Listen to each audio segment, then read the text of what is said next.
2026 সালের পূর্ণাঙ্গ বাজেটে বিধবা ভাতা ও বয়স্ক ভাতা বৃদ্ধির ঘোষণা করল বিজেপি সরকার।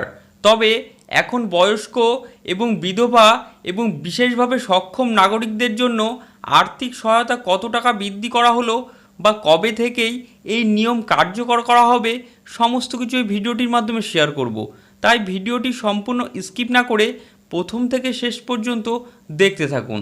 রাজ্যের কৃষক, শ্রমিক শ্রেণী এবং মহিলাদের জন্য, বেকার যুবক যুবতীদের জন্য এবং সরকারি কর্মচারীদের জন্য বাজেটে কী ঘোষণা থাকছে তার দিকে নজর ছিল।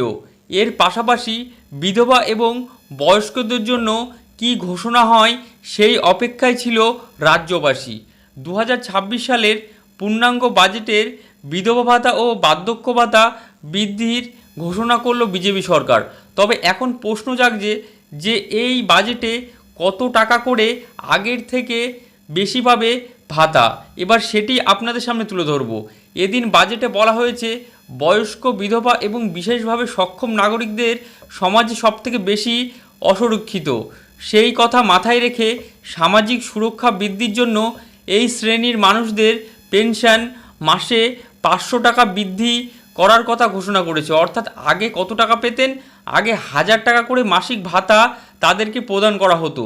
তার পরিবর্তে এখন থেকে মিলবে কত টাকা? 1500 টাকা, অর্থাৎ 500 টাকা বাড়ানোর কথা ঘোষণা করা হয়েছে।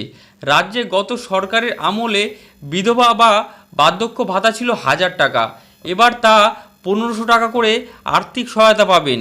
অন্যদিকে বিগত সরকারের আমলে বিশেষভাবে সক্ষম নাগরিকরা মাসে 1000 টাকা করে মানবিক ভাতা পেতেন, এবার তারাও 1500 টাকা করে মানবিক ভাতা পাবেন। উল্লেখ্য, পশ্চিমবঙ্গ রাজ্যের প্রতিবন্ধী সম্মিলিত পরিসংখ্যান অনুযায়ী রাজ্যের বর্তমান মোট 60 লক্ষ বিশেষভাবে সক্ষম মানুষ রয়েছে, তারা এই প্রকল্পের সুবিধা পাবে। অন্যদিকে রাজ্যের বিধবা মহিলা এবং বয়স্ক ব্যক্তিরা সরাসরি ব্যাংক অ্যাকাউন্টে আর্থিক সহায়তা পেতেন। তাদের ব্যাংক অ্যাকাউন্টে সরাসরি 1500 টাকা ঢুকবে। নতুন আবেদন অর্থাৎ আগামী জনকল্যাণ শিবির থেকে করা যাবে বলে জানা যাচ্ছে। তাহলে বুঝতেই পারছেন, নতুন বাজেটে সামাজিক সুরক্ষা একটা বড়সড় পদক্ষেপ নেওয়া হলো। বয়স্ক, বিধবা এবং বিশেষভাবে সক্ষম নাগরিকদের মাসিক ভাতা 1000 টাকা থেকে বাড়িয়ে সেটি 1500 টাকা করা হয়েছে। এই সিদ্ধান্ত নিয়ে আপনার কি মতামত অবশ্যই কমেন্টের মাধ্যমে জানাবেন এবং ভিডিওটি যদি ভালো লেগে থাকে ভিডিওকে অবশ্যই লাইক করবেন, আরও বেশি বেশি করে শেয়ার করবেন, যাতে করে এই গুরুত্বপূর্ণ ইনফরমেশনটি সকলে জানতে পারে।